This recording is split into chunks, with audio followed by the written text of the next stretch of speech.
அஸ்ஸலாமு அலைக்கும். எல்லாத்துக்கும் வணக்கம். பிஸ்மில்லா. இன்றைக்கி நான் எங்கள் வீட்டில் மட்டன் பிரியாணி செஞ்சுருக்குறோம்.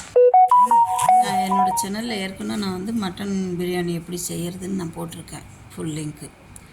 அதனால் இன்றைக்கி சாப்பிட்றது மட்டும் காமிக்கிறேன். பாருங்க, இது தயிர் பச்சடி, வெங்காயம், பச்சை மிளகா, புதினா, கொத்தமல்லி தழை எல்லாம் போட்டு. இது கத்திரிக்காய் தொக்கு. இங்கே பாருங்க, மட்டன் பிரியாணி செம்மையாக இருக்கும். கொஞ்சம் மட்டன் பிரியாணியில் சட்னி வச்சுட்டு கொஞ்சம் புளிக்குழம்பையும் வச்சு